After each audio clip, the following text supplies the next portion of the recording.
We are Christian and Aubry, and we just finished driving the Americas in our converted Sprinter van. 2019 and the first half of 2020 were spent driving from Mexico to Argentina. Recently, we flew back from Argentina due to the COVID-19 outbreak, and we dropped off our van at the port in Buenos Aires, from where it will be shipped back to the US.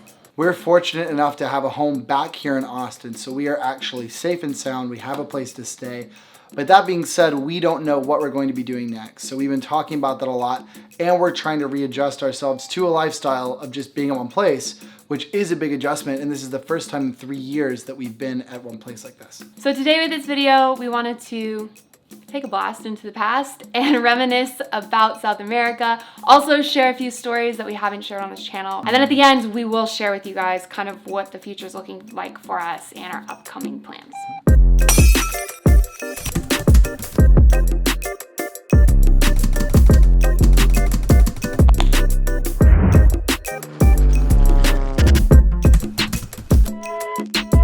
After 2 years of traveling North America, we shipped our van from Panama to Colombia, and we were instantly blown away by Colombia's beauty and culture.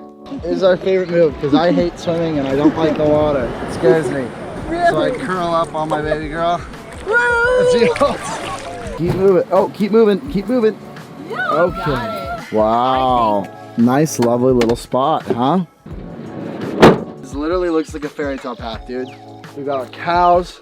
We've got our hand-stacked stone wall. Story number one that we didn't share with you guys on this channel. I feel like most of the time that we have stories that we didn't share, it's because they were crazy party stories. They weren't quite appropriate for the channel. They were too stressful to put on the channel. Yeah, that's kind of true. Or we had friends over and we didn't want to like mess up the friend time. That's true. We were in Medellin for a couple of weeks and we just had the best time ever. Medellin is a crazy, crazy city. One night we went out partying and it was so nuts. Like we did a lot of partying in Colombia. Colombians just have like a party bone in them, dude. Like, yeah, it's insane. Colombians know how to have a good time for sure. Oh, hugely so. Yeah. All ages, actually. Yeah, it's so true. Everyone right, in Colombia. exactly. Together at the same Yeah. time also, usually. This was one of those nights we went out with some friends. It was super fun. And it's just such a crazy place, Medellin. This one bar that we went to was like a swimming pool vibe, but it was a swimming pool full, it was a ball pit, like a gigantic ball pit. Like blast from your childhood. Yeah, but like dressed up adults, like in a suit, having a beer, all sitting around a ball pit. Yeah, we get in the ball pit, and like to get to our friends, we actually had to go through the ball pit. Like there was no going around it. It was like a pool where you sat on the side, but you had to swim through the pit if you wanted to chill in this bar. Exactly, and truly swim through that freaking ball pit. So I had sandals on that were very beaten up. I had been using these sandals for like the last 3 years at least, and one of them like broke and fell off into the ball pit. And for literally the next 30 minutes to an hour, we had us, all of our friends, and random people that we didn't know. Deep sea diving. Literally diving through the ball pit, trying to find my shoe. Oh. And that was the beginning of the night. That was the very first bar that we hit. That's the second bar. Oh, second bar that we hit. Yeah. And so I was like, I don't have a shoe, guys. I don't know what to tell you. Once we left, we went shoe shopping at 2 in the morning. Yeah, which is impossible because everything, the only things that were open were like clubs and bars and some restaurants, but that was it. And so we literally were going into every, like, maybe there was an open corner store, a grocery store or something. And my friends, like all of them, bless their hearts, were like searching for shoes. Yeah. We ended up running into some mutual friends of the other friend that we were hanging out with. And she offered to let me borrow her shoes that she had at like a hostel that was really close. Beach flip-flops. So we went out clubbing with Aubry and beach flip-flops. It was a banger. It was such a night. Night. We actually ended up spending 2 whole months in Colombia, and it ended up being our favorite country actually in all of South America, even if driving there can be a total nightmare. That's literally complete drop-off. I'm genuinely scared. Like I feel like I'm about to go on a roller coaster, but I don't know if the roller coaster car might fly off the coaster, you know? Another car went over the edge today. Fortunately, what it looks like is that they've already either gotten the guy out or sorted it out when it comes to the person, and now they're trying to haul the car up. No way.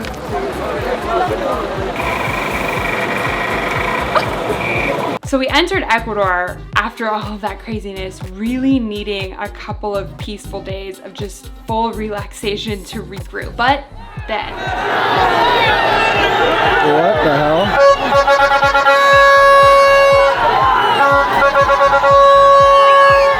Never thought I'd be eating a coconut in the middle of an Ecuadorian protest. That experience of being in those protests was just truly wild. I mean, it transformed how we looked at protesting. It transformed how we looked at politics in Latin America and traveling on the road and all sorts of things. Like, it was really transformative for us, but it was also incredibly intense. And when we left, we were like, we never want to even think about a protest ever again. That has obviously changed now, but we were stressed out. We got into Peru.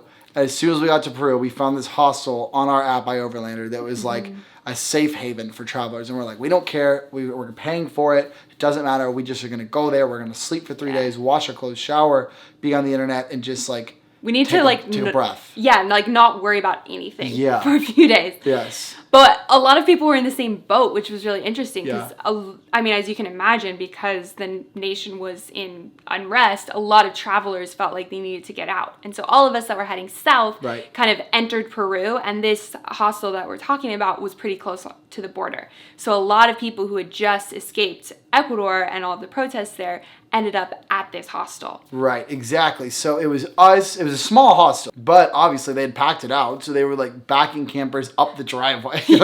We were really not getting anything but a parking spot and their amenities, but it was super cute actually. Because everyone had just left Ecuador so quickly, like a bunch of couples had pulled up in this spot. There was us, 3 more couples that had just escaped this situation, and then 1 couple who was heading north. So it was really fun just to sit around with these guys, and we all had crazy stories, right? Like you guys saw in our videos, it was totally nuts what was happening to us, and it was stuff we'd never experienced before, and all 3 of these couples had totally independently wild stories, like as wild as ours. Yeah, there was one couple in particular actually that I think was probably had the most crazy stories. They had a little combi. They had stories of packing 8 people that needed a ride into their combi and like could barely get up a hill because it was weighing them down so much. The woman in the couple at one point told some protesters that she was pregnant when she wasn't to try to get them to allow them through a blockade. It worked, right? It worked, yeah. Right. And another time that I almost forgot about was like there was this gigantic tree in the road and they ended up creating, do you remember that? They ended up creating a second road for everyone to drive around. Yeah, we kind of felt the camaraderie and the understanding of everyone that had just been through this crazy thing that, you know, our family back home couldn't quite understand. Yeah, exactly, yes. And now with all of the protests going on in the United States, it really feels full circle. Like we're returning to those experiences, like having learned a lot from them, having learned how powerful and impactful that protesting can be, and even very strong, even rioting, even violent protesting, whatever. That voice being heard can create change, and it's very incredible to look back on that time right now. And at the time, only a few people could empathize with what we had just gone through. That we knew, That we knew, and now it feels like a huge number of people are all thinking about this at the same time. Totally. Yeah. We came home to the United States to enjoy Christmas with our family, but after that, returned back to our van that had been parked in Cusco in Peru and started exploring the Sacred Valley, which really became one of our favorite places that we've ever been to. We're about 3 kilometers in of 10, and we are here. Look at this view. This is crazy.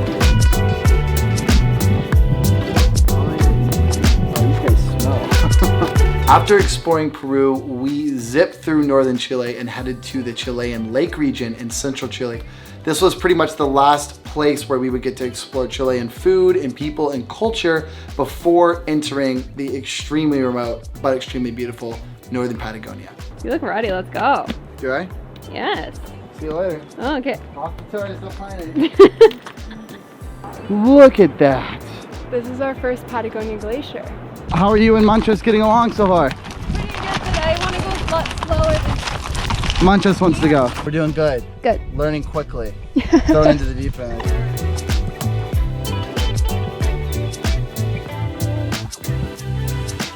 After exploring Chilean Patagonia and totally falling in love with it, we ventured into Argentina to continue south. We were intended to continue south to explore more of southern Patagonia, but COVID-19 hit the world and we were stuck in a town called El Calafate. If you guys were watching at the very beginning when the global pandemic hit the world, it was hard for us to kind of figure out what to share because we knew everyone was going through the extreme stress that came with the whole thing. Right. And so we wanted to make sure we weren't necessarily dumping our own stresses on all of you guys. Yeah. But now that I think we've all processed it a little bit more, I feel like we can kind of go back and talk about that and laugh about it a little bit now that everything's fine. But one of the things that was so crazy about being an overlander in another country during all of that was that we couldn't actually legally observe quarantine. Right. And in Argentina, they were very strict about quarantine. We didn't have an address to say, hello, police, we're planning on staying here and here only, because we lived in our vans. So thankfully, the friends that we had met just weeks before Ali and Duda, which you guys know by this point, they had a connection to these other travelers that they only knew online, who were staying at a hostel. So those other travelers checked in with the hostel to see if the 4 of us could come join them at the hostel.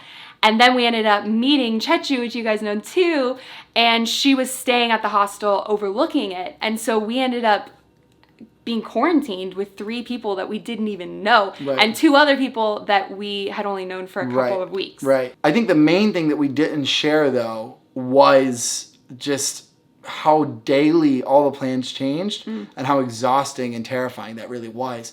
Because, of course, to you guys, like, we're only going to give you an update once a week or twice a week or whatever it happens to be. And we realize, looking back, that could have looked like we were changing our opinions, and some people give us a hard time we were going to leave. But what was really going on is that no one had answers for us. You know what I mean? Like, the Argentine government didn't talk to us. The U.S. Embassy wouldn't talk to us. And what we didn't realize at the time is when you're in a bubble like that and when all your friends are travelers and everyone's going through the same experience, like, there's certain things that all of us understand that you might not have been, you guys might not have been able to understand because you weren't traveling or you haven't been traveling long term like that. For instance, like the lack of rights that we have in another country can be easily overlooked. And we had friends getting detained without having it explained to them and all kinds of things. So on a daily basis, we would go from, okay, we just need to wait this out. And that was our way of becoming okay with ourselves of having no options. Yeah. Or we need to go, which is a reasonable option presented itself. And the reasonable options would present, and we would decide we got to go.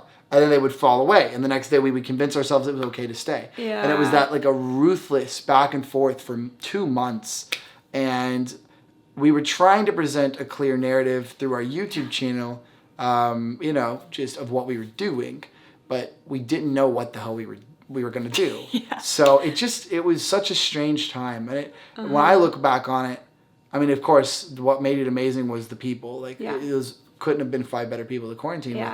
But I also look back on it as, like, it feels like a year that I just, like, transported to another place and just had different worries, different patterns, different habits, different friends. Like, you know what I'm saying? It's just a surreal couple of months. Yes. It is crazy now that we've been back in the States for long enough. It's been maybe a month now. It just feels like we're in a different headspace. We know kind of where we can go and like we have more choices about our life. To an extent, looking back on those memories from Argentina, every once in a while I'll see a photo on my phone or something that I took during that time or things like that. And I'm just like transported back to this place that I was there for so many days. Right. And it really was like a routine and it felt like a whole life that we had built for ourselves in those couple of months. I'm grateful to be out of there now, but I'm so grateful for those couple of months too, like the people that we were there with. Definitely. After many, many days, we finally got the paperwork we needed to drive back to Buenos Aires. So after 2 months of lockdown, we headed out.